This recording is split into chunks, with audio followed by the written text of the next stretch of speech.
Toast biscuit দিয়েও যে একটা দারুণ স্বাদের মিষ্টি বানানো যায়, আজকে আমি আপনাদের সাথে সেই টোস্ট বিস্কুট দিয়েই একটা মিষ্টি রেসিপি শেয়ার করব।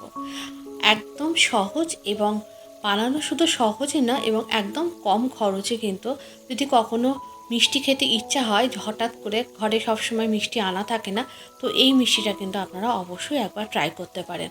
বিশ্বাস করুন, অসাধারণ খেতে হয়। আজকে আমি আপনাদের সাথে টোস্ট বিস্কুট দিয়ে এই মিষ্টি রেসিপিটি শেয়ার করব।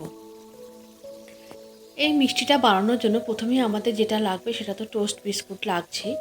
আর এরপরে প্রথমেই আমি গ্যাসের উপর একটা কড়া বসিয়ে দিয়েছি এবং তার মধ্যে দিয়ে দিয়েছি 100 গ্রাম মতো চিনি। মানে আপনারা যতটা মিষ্টি তৈরি করবেন সেই হিসাবে চিনিটা দেবেন। 100 গ্রাম চিনি মানে 1 কাপ চিনি দিয়েছি এবং তার জন্য দিয়ে দিয়েছি 2 কাপ জল। জলটাকে কিন্তু ফুটিয়ে একতার বা দুতার কোনো মানে সিরা বানাতে হবে এরকম নয়। জলটাকে ফুটিয়ে শুধুমাত্র চিনিটাকে গলিয়ে নিলেই হবে। এরপরে জলটাকে আমি একটা পাত্রের মধ্যে রেখে দিয়েছি এবং এটাকে ঢাকনা চাপা দিয়ে রেখে দিয়েছিলাম। গরম থাকতে হবে কিন্তু জলটা। এরপরে ওই একই কড়ার মধ্যে আমি 1/2 লিটার মতো দুধ জাল দিতে বসিয়ে দিয়েছি। দুধটাকে খুব ভালো করে জাল দিয়ে নেওয়ার পর দুধের মধ্যে মিশিয়ে দিয়েছি 4 টেবিল স্পুন মতো গুঁড়ো দুধ। গুঁড়ো দুধটা দেবেন, তাহলে কিন্তু এই মিষ্টির স্বাদটা কিন্তু আরও বেশি ভালো হবে। আর তারপরে মিশিয়ে দিয়েছি কিন্তু আরও প্রায় 100 গ্রাম মতো চিনি। এখানে কিন্তু যতটুকু মিষ্টি তৈরি হবে সেই হিসাবে কিন্তু চিনিটা দিতে হবে। চিনিটা কিন্তু খুব ভালো করে গলে যাবে যখন, এবং দুধটা খুব ভালো করে জাল দেওয়া হয়ে যাবে, তখন তার থেকে আমি 3-4 হাতা মতো দুধ তুলে একটা আলাদা বাটিতে নিয়ে নিয়েছি। এবং এখানে দেখুন আমি ম্যাঙ্গো কাস্টার্ড নিয়েছি, এটা ম্যাঙ্গো ফ্লেভারের জন্য। আপনারা আপনাদের পছন্দ মতো যে কোনো ফ্লেভার নিতে পারেন, স্ট্রবেরি ফ্লেভারও নিতে পারেন, যেটা খুশি। দেখুন কি সুন্দর একটা কালারও আসলো। কাস্টার্ডটা কিন্তু খুব ভালো করে মিশিয়ে নিতে হবে। আর এরপরে কিন্তু গ্যাসের ফ্লেমটা একদম লো করে দিয়েছে। দেওয়ার পর এর মধ্যে কাস্টার্ডটা মিশিয়ে দিয়েছে, দিয়ে অনবরত হাতা দিয়ে নাড়তে হবে।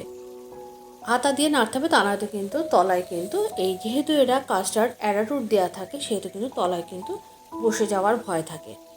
একদম রেডি হয়ে গেছে। দেখুন এরকম থিকনেস আসলেই কিন্তু আপনারা গ্যাসটা বন্ধ করে দেবেন। এরপরে এটা কিন্তু ঠান্ডা হলে আরেকটু বসে যাবে। এরপরে টোস্ট বিস্কুটগুলো দেখুন আমি এরকম করে এই গরম জল মানে যে চিনির শিরাটা তার মধ্যে একে একে দিয়ে দিয়েছি। দিয়ে বেশিক্ষণ রাখার দরকার নেই, এই কয়েকটা সেকেন্ড রাখলেই কিন্তু বিস্কুটগুলো নরম হয়ে যাবে। কিন্তু বিস্কুটগুলোকে কিন্তু খুব ভালো করে চিনির রসের মধ্যে কিন্তু সোক করাতে হবে। দেখুন চিনির রস ডুবে গেছে। এরপরে কিন্তু আমি প্রথমেই একটা এখানে কেক টিন নিয়ে নিয়েছি, নিয়ে তার মধ্যে আমি এই প্রথমে বিস্কুটগুলো চিনির শিরার মধ্যে ডুবিয়ে এর মধ্যে একে একে পাতিয়ে দিয়েছি। এরকমভাবে পাতিয়ে সাজিয়ে নিতে হবে এবং তার উপর থেকে দেখুন কাস্টার্ডটা দিয়ে দিয়েছি। আর কাস্টার্ডের মধ্যে কিন্তু আমি একটু কিশমিশ মিশিয়ে দিয়েছিলাম, সেটা আর ভিডিও নেওয়া হয়নি। কিশমিশ দেওয়ার পর এই কাস্টার্ডটা খুব ভালো করে এর উপরে প্রথমে একটা লেয়ার দিয়ে দিয়েছি। এরপরে কিন্তু আবারও চিনির শিরার মধ্যে ডুবিয়ে নিয়ে কিন্তু ওই বিস্কুটটা আবার এর ওপর ছড়িয়ে দিয়েছি। আর প্রত্যেকটা লেয়ারের ওপর কিন্তু একটু করে এই ড্রাই ফ্রুটস ছড়িয়ে ছড়িয়ে দিয়েছি। এইভাবে আমি 3টে লেয়ার সাজিয়ে নিয়েছি পরপর। এখানে বলে রাখি, আপনারা কিন্তু যদি মনে করেন এখানে খোয়া ক্ষীর ব্যবহার করতে পারেন। খোয়া ক্ষীর ঘরে ছিল না, আমি কিন্তু এইভাবেই করেছি এই মিষ্টিটা। আর এরপরেই কিন্তু একেবারেই পুরো লেয়ারটা সাজানো হয়ে গেছে। একদম সবার ওপরে আমি ভরে ভরে কাস্টার্ড দিয়ে দিয়েছি এবং তার ওপর দিয়ে ছড়িয়ে দিয়েছি যতটুকু ড্রাই ফ্রুটস অবশিষ্ট ছিল সবটাই ছড়িয়ে দিয়েছি। আর এইভাবে কিন্তু একদম নাড়াচাড়া করা যাবে না।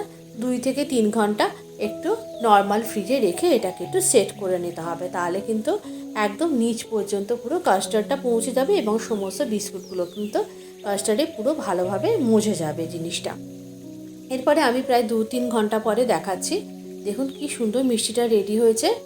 দোকানে কেনা মিষ্টির থেকে কিন্তু কোনো অংশে কম না, আর খেতে কিন্তু অসাধারণ হয়।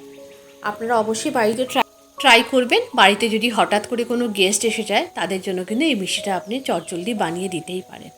আজকের রেসিপিটা আপনাদের কেমন লাগলো অবশ্যই একটু কমেন্ট করে জানাবেন। যদি ভালো লেগে থাকে অবশ্যই একটু লাইক করে দেবেন। আজকের রেসিপিটা তাহলে এই পর্যন্ত। আবারও দেখা হবে পরবর্তী ভিডিওতে আর একটা নতুন কোনো রেসিপির সাথে।